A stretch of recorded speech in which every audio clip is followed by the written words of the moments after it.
วันนี้ค่ะตาจะมาแชร์ how to การแต่งหน้า everyday look ของตาลนะคะต้องบอกก่อนว่าจริงๆตาเป็นคนที่ชอบแบบเปลี่ยนการแต่งหน้าไปมาๆนะคะไม่ค่อยแต่งหน้าซ้ำๆหรอกเพราะว่าเหมือนกับเราก็เป็นคนขี้เบื่อเนอะแล้วก็แบบเหมือนการเปลี่ยนการสไตล์การแต่งหน้ามันก็เหมือนแบบเพิ่มสีสันให้กับชีวิตอะไรแบบนี้นะคะแต่ว่าบางทีมันก็มีตันเหมือนกันค่ะทุกคนก็จะมีแบบบางทีก็ไม่รู้จะแต่งหน้าแบบแนวไหนดีก็จะเป็นออกมาเป็นแนวเนี้ยค่ะมันเป็นเหมือนกับวิธีกันตายนะคะทุกคนแล้วก็แบบว่าแต่งยังไงก็รอดนะคะผลิตภัณฑ์ที่ตันเลือกในวันนี้นะคะก็จะเหมาะกับหน้าร้อนในประเทศไทยช่วงนี้มากๆเลยนะคะสำหรับสาวหน้ามันหรือว่าสาวๆที่อยากจะแต่งตามเนี่ยก็แต่งตามได้ไม่ยากเลยค่ะเอาเป็นว่าไปดูกันเลยก่อนอื่นนะคะเราก็มาลงกันแดดกันดีกว่าค่ะก็คือตัวแรกนะคะที่ตาใช้ประจำตัวนี้ลูกรักมากๆก็คือตัวนี้เลย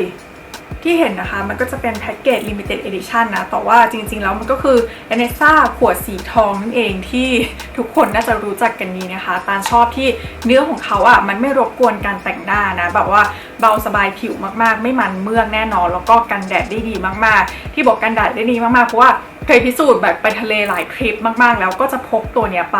แล้วก็เวลากลับมาทุกคนจะบอกว่านี่ไปทะเลมาแล้วหรอคือแบบผิวแทบไม่ดำลงเลยแล้วคือตาเป็นคนที่แบบไปทะเลทีก็คือแอคทิวิตี้เยอะด้วยนะไม่ใช่ว่าแบบอยู่ในร่มเปลี่ยนที่พักเฉยๆนะก็คือมีแอคทิวิตี้ด้วยตัวเนี้ยคือเอาอยู่มากคือถ้าคล้ำก็คือคล้ำลงนิดเดียวไม่เหมือนคนไปทะเลทุกคนถัดไปนะคะเราก็จะมาลงลิปบาล์มนะคะตัวนี้ก็เป็น extra lip tint ของ Bobbi Brown บอกเลยว่าคลิปนี้นี่คือแบบเหมือนรวม favorite เหมือนกันนะเพราะว่าแบบก็คือใช้ตัวที่เราชอบนี่แหละถัดไปนะคะจะลงตัวเดิมนะคะนั่นคือ primer ของ Benefit ค่ะตัวนี้ตัวดังของเขาเลยนะคะก็สามารถลงบางๆได้ทั่วหน้าเลยค่ะ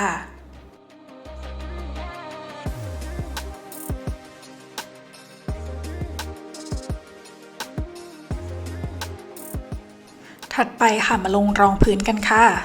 ฟองน้ำนะคะใช้ของ Rosy Rosa ค่ะเนื้อรองพื้นตัวนี้นะคะก็ดีมากๆค่ะทั้งบางเบาแต่ปกปิดแล้วก็คุมมันได้ดีค่ะเหมาะกับหน้าร้อนตอนนี้มากๆไม่แปลกใจว่าทำไม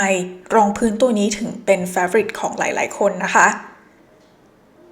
สำหรับการลงนะคะจริงๆเนื้อเขาลงได้ง่ายมากๆจริงๆใช้นิ้วธรรมดาเนี่ยก็ลงได้นะคะแต่ว่าถ้าใช้ฟองน้ำเนี่ยก็จะได้ความเนียนละเอียดแนบสนิทกับผิวมากกว่าค่ะถัดไปนะคะก็คอนซีลเลอร์ค่ะปิดกลบสิวต่างๆนะคะทิปส์ของตานิดนึงนะคะตันก็คือจะแต้มคอนซีลเลอร์เนี่ยบริเวณที่เป็นสิวอะไรแบบนี้ก่อนนะคะเราค่อยแต้มบริเวณใต้ตาค่ะแต่ว่าการเกลี่ยเนี่ยจะเกลี่ยบริเวณใต้ตาก่อนนะคะเพื่อให้มันเกลี่ยง่ายนะคะเราค่อยไปเกลี่ยบริเวณที่เป็นสิวนะคะตรงบริเวณที่เป็นสิวเนี่ยเวลาเกลี่ย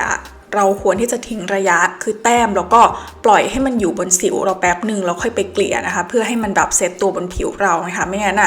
เราเกลี่ยออกไปมันก็จะกลายเป็นว่าเราเกลี่ยเอาคอนซีลเลอร์ออกไปหมดนะคะมันก็จะไม่ปกปิดสิวของเราค่ะ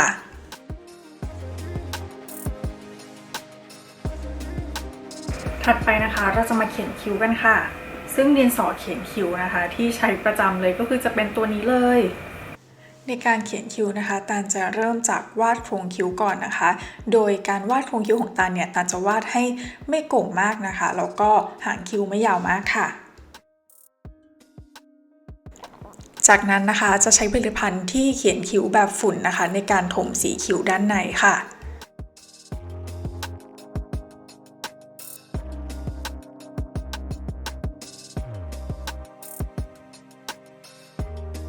ถัดไปนะคะเราจะมาปัดคิ้วตั้งกันใช้ของ Benefit Gimme Brush เลยนะคะเทคนิคในการปัดนะคะให้เพื่อนๆปัดย้อนขนคิ้วไปก่อนเพื่อให้มาสคาร่าคิ้วมันเคลือบไปทั่วขนคิ้วของเราก่อนนะคะจากนั้นเราค่อยปัดเซตขนคิ้วให้เป็นทรงตามที่เราต้องการค่ะ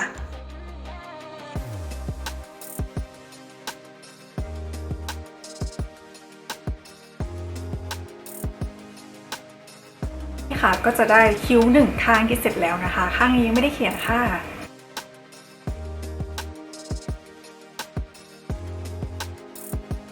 เมื่อกี้เรายังไม่ได้เสร็จแป้งกันเลยนะคะสามารถใช้แป้งอันนี้ค่ะเอาแค่แป้งแบบเคาะเหลือบางๆเลยนะก็จะแบบทาแค่บริเวณที่เรารู้สึกว่ามันเหนอะอะไรอย่างเงี้ยจากนั้นเรามาแต่งตากันดีกว่าค่ะก็จะใช้ตัวนี้เหมือนเดิมเป็นเหมือนแบบ face primer นะคะของ Excel ค่ะ ทาแล้วนอกจากทำให้แบบอายแชโดว์ไม่ตกร่องนะมันก็จะทำให้เหมือนแบบตาเราอะเนื้อตาเราสว่างมากขึ้นด้วยนะคะสีอายแชโดว์ก็จะเห็นชัดขึ้นด้วยค่ะก็มาลงอายแชโดว์กันนะคะสีที่ตาลชอบใช้นะก็จะเป็นสีนี้ค่ะบางทีก็สีนี้วันนี้เราใช้สีนี้กันดีกว่าเป็นสีแบบน้ำตาลแล้วมันก็จะเหลือบๆหน่อยนะคะเนื้ออายแชโดว์ของเขานะคะจะเป็นเนื้อแบบบุกๆนะคะแต่ว่าเนื้อแบบนี้สามารถใช้นิ้วเราอะแทบๆเกลี่ยๆให้ทั่วเปลือกตาอย่างเงี้ยจะง่ายกว่าแล้วก็ติดได้ดีกว่าใช้พวกบลัชอะไรพวกนี้นะคะส่วนขอบตาล่างนะคะก็ทาเหมือนกันอาจจะต้องใช้บลัชช่วยนิดนึงนะคะใช้บลัชหัวเล็กๆนะคะถ้าไปค่ะจะใช้แบบนาลากูน่าจริงๆตัวเนี้ยเขาเอาไว้ลงแบบว่าแบบคอนทัวร์อะไรอย่างนี้ใช่ไหมแต่ว่าตาก็มาใช้คอนทัวร์ตาด้วยนะคะดีค่ะอเนกประสงค์ดีค่ะก็ทาได้เลยนะคะบริเวณใต้โหนกคิ้วของเรานะคะตาอาจจะชอบทาตรงแบบใต้โหนกคิ้วแบบบริเวณหัวตาด้วยจะทำให้เบ้าตาเราดูลึกขึ้นนะคะ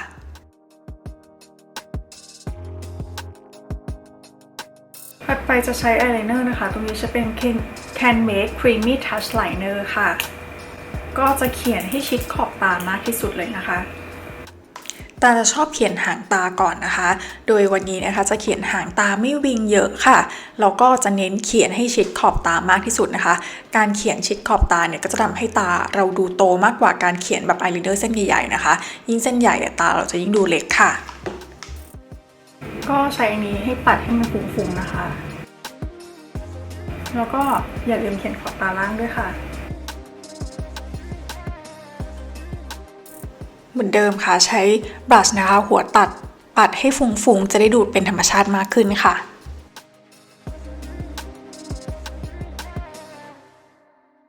ถัดไปจะใช้ตัวอายไลเนอร์เป็นสีเบจนะคะของ Etude Play 101 Pencil ค่ะ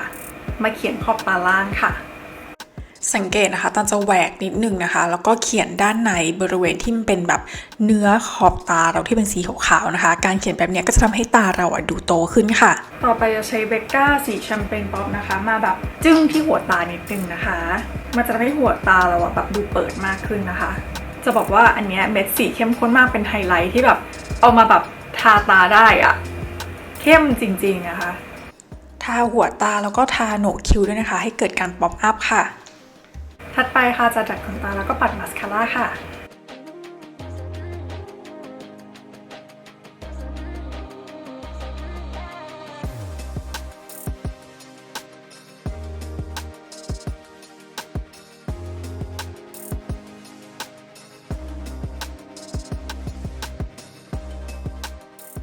ลืมลงคอนทัวร์ค่ะทุกคน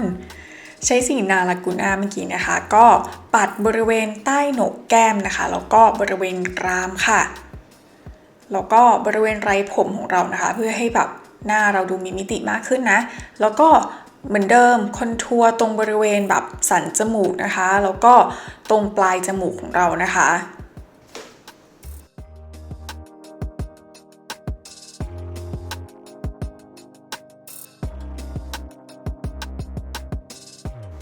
ถัดไปค่ะจะมาปัดแก้มกันนะคะซึ่งการปัดแก้มในครั้งนี้จะใช้ลิปสติกปัดแก้มนะคะซึ่งลิปสติกอันนี้นะคะของ MAC เนี่ยรุ่นนี้มันจะเป็นรุ่นที่แบบเนื้อเขาจะเป็นมูดนะคะสามารถใช้มาแบบลงหน้าแก้มได้เหมือนกันนะคะแล้วก็ลงปากได้ด้วยนะคะซึ่งการแบบเกลี่ยก็ไม่ยากนะข้อดีนะคะก็จะทำให้สีแก้มกับสีปากของเราเนี่ยเข้ากันแน่นอนเพราะมันคือสีเดียวกันนั่นเองค่ะลงสีปากเสร็จแล้วอย่าลืมเอาผู้กันนะคะมาเกลี่ยเบลอๆขอบปากให้ฟุ้งๆค่ะสุดท้ายค่ะฟินิชด้วยการปัดไฮไลท์ค่ะตาลพูดเลยนะคะว่าไฮไลท์เนี่ยเป็นอะไรที่ตาลขาดไม่ได้เลยนะคะเด็กๆจะชอบแบบทาอายแชโดว์อะไรอย่างนี้นะคะแต่ว่าพอโตขึ้นชอบปัดคอนทัวร์กับไฮไลท์ค่ะมันทำให้หน้าเราดูพุ่งดูจึ้งโดยไม่มีสาเหตุค่ะ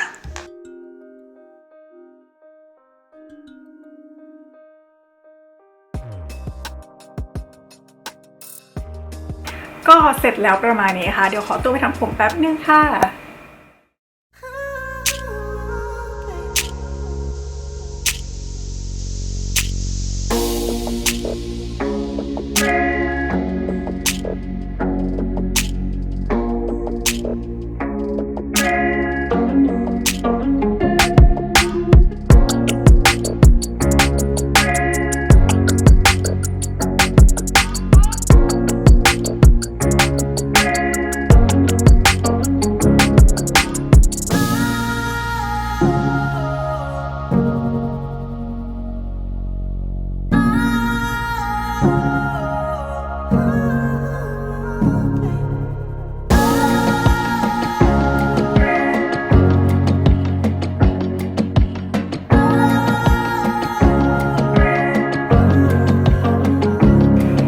ไปแล้วนะคะ ก็หวังว่าทุกคนจะชอบลุคนี้นะคะ แล้วก็สามารถแต่งตามกันได้ไม่ยากเลยนะคะ วันนี้ต้องลาไปก่อนแล้วอย่าลืมกดไลค์แล้วก็กด subscribe กำลังใจให้กันด้วยนะคะแล้วอยากให้ตันทำคลิปแบบไหนกันอีกนะคะก็มาคอมเมนต์บอกกันได้ค่ะวันนี้ลาไปก่อนแล้วบ๊ายบาย